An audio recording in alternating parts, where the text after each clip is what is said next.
Sa Quirino Grandstand na halos natulog ang mga miyembro ng religious group na Iglesia ni Cristo matapos dumalo sa unang araw ng kanilang 3-day rally para sa panawagang transparency sa gobyerno. Galing pa raw ng malalayong lugar ang mga ito para lamang ipakita ang kanilang sentimiento sa katiwalian ngayon sa bansa. Tunghayan ang balita kay Ella Corazon. Sa ikalawang araw ng kilos protesta na inorganisa ng Iglesia ni Cristo or INC, maraming miyembro nito ang nananatili pa rin sa paligid ng Quirino Grandstand sa Rizal Park mula pa kahapon para makiisa sa 3 days rally upang ipanawagan ang Transparency for a Better Democracy. Ang ilan sa kanila, linggo pa lamang ng madaling araw ay nasa area na. May mga nagtayo na rin ng tent, banig at tolda sa kahabaan ng TM Calao Avenue hanggang grandstand upang dito na magpalipas ng gabi. Dito na namalagi sa lugar na to ang ilan sa mga miyembro ng Iglesia ni Cristo na nakilahok sa isinasagawang Transparency for a Better Democracy rally ng Iglesia ni Cristo. Ilan sa kanila nanggaling pa sa iba't ibang probinsya para lamang ipanawagan na itigil na ang malawakang korupsyon na nangyayari sa bansa. Isa na rito si Pablito Sarmiento, miyembro ng INC mula pa sa La Union. Aniya, mamamalagi ito hanggang sa ikahuling araw ng isinasagawang rally upang ipanawagan na ibalik sa taong bayan ang umano'y ninakaw ng mga sangkot sa lumalaking korupsyon sa bansa. Sila yung dahilan kung bakit ang maraming Pilipino ay naghihirap hanggang ngayon. Samantalang sila na nakaupo sa Malacanang at saka lahat ng mga senador, hindi lahat, pero sa kanilang bilang mas marami ang mga manggaganso. Kaya ang mga maraming mahirap na Pilipino na katulad namin, lalo kaming mga magsasaka, ay patay na ang ating larangan ng pagsasaka. Kaya sana ang gusto namin, ang aking naiambag sa araw na ito ay sana makulong at managot ang mga magnanakaw sa gobyerno, ibalik ang ninakaw nilang pera at sila ay makulong. Dagdag pa ni Pablito, taong bayan ang nahihirapan dahil sa mga tiwaling opisyal ng gobyerno, kaya hindi daw maiiwasan na magsagawa ang mga ito ng pag-aaklas laban sa mga ito. Hindi natin maililingid na itong mga magnanakaw na nasa gobyerno ay nagtatakipan sila. Nandyan na yung mga ebidensya at saka mga witnesses para ituro kung sino man yung mga sangkot. Pero sila ay nagtatakipan.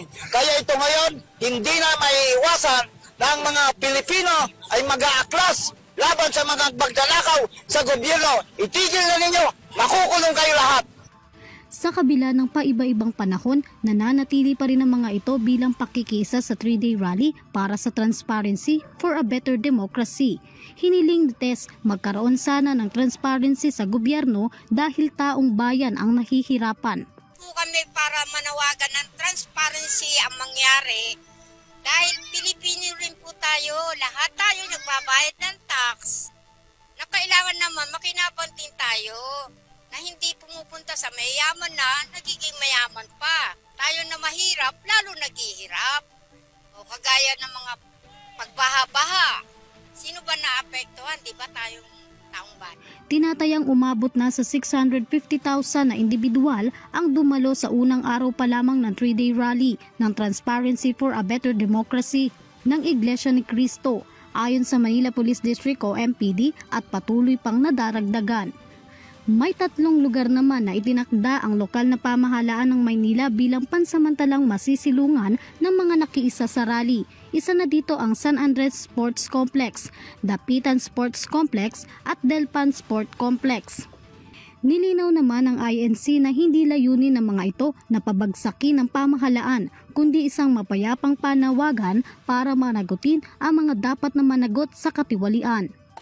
Kaya po kami nagsasagawa ng mga ganitong pagrarally po is para mabigyan pansin po yung nangyayari pong katiwalian sa gobyerno po natin ngayon. Yun, which is yung pinaka-main po talaga is yung corruption. Ayun po. Kaya po kami nandito is nangihingi po kami ng transparency sa mga ginagawang investigasyon po na nangyayari sa loob ng gobyerno. Mapanagot ang dapat managot at maipalito kung ano ang katotohanan. Samantala, dahil naman sa nagpapatuloy na rally, tinatayang umabot na sa 7 truckload ng kabuang 19 metric tons ng basura ang nakolekta mula pa kahapon ng Department of Public Service Manila sa unang araw pa lamang ng rally.